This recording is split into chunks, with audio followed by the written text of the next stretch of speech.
Un complément d'information en rapport avec le nesting. En passant, le nesting, c'est un parcours d'outils indépendant.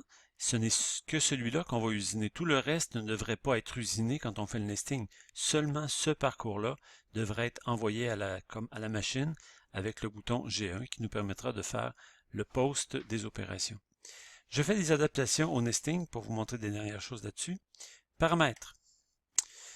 Supposons que la feuille, je veux la changer. Je veux une feuille conventionnelle de 96 par 48. Parfait. J'en veux juste une, c'est bon.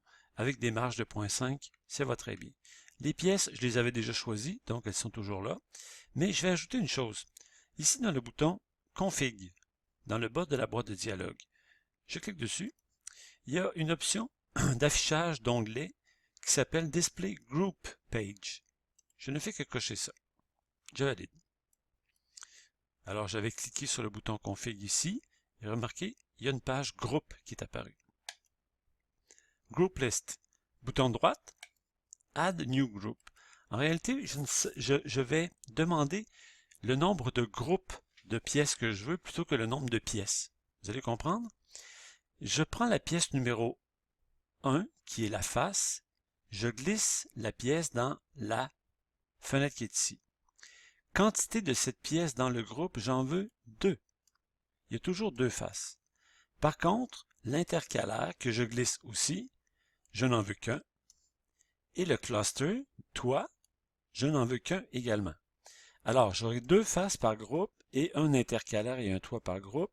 Ce groupe-là s'appelle groupe 1. J'en demande 20, c'est un peu exagéré, je m'excuse. 20, c'est un peu exagéré. Je sais 10, tiens, pour voir qu'est-ce que ça donne. Et je valide.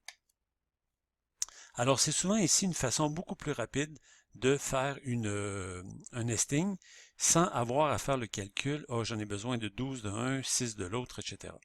Alors, je reviens avec Redo. Je m'aperçois que je peux en rentrer beaucoup plus sur ma feuille. En faisant Redo, j'arrive à ma boîte de dialogue ici. J'essaie avec 15. Et vous voyez, comme ça, c'est beaucoup plus rapide et efficace pour essayer de remplir une feuille. Quand c'est complet, je valide avec le bouton OK. Et j'ai mon nesting complet. Remarquez que mon stop setup ici n'avait pas été correctement défini. C'est pour ça qu'il apparaît en rouge ici. Je pourrais évidemment le corriger dans Stock Setup et dire que plutôt que les dimensions que j'avais tout à l'heure, je remets ça une feuille conventionnelle de 4 par 8 et ça devrait être correct pour le reste. Alors, je vous invite donc à jouer avec les paramètres du nesting, jouer avec la grandeur de la feuille, jouer aussi avec les pièces. Notez une chose, je n'ai pas discuté de la rotation possible des pièces. On a ici l'option Step Angle qui nous permet de tourner les pièces dépendamment de leur géométrie. Cependant, ce n'est pas actif quand le sens du grain est déterminé. Évidemment, on ne pourra pas les tourner à ce moment-là. Mais si le sens du grain est Ignore, c'est-à-dire qu'il n'y en a pas, on pourra tourner les pièces.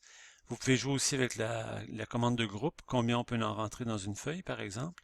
Et je reviendrai plus tard pour les paramètres, mais pour l'instant, essayez de vous amuser avec les dimensions de feuilles, le nombre de pièces, etc. pour optimiser un plan de coupe sur une feuille de contreplaqué avec Mastercam et sa commande nesting qu'on trouve, je vous rappelle, dans Toolpath Nesting.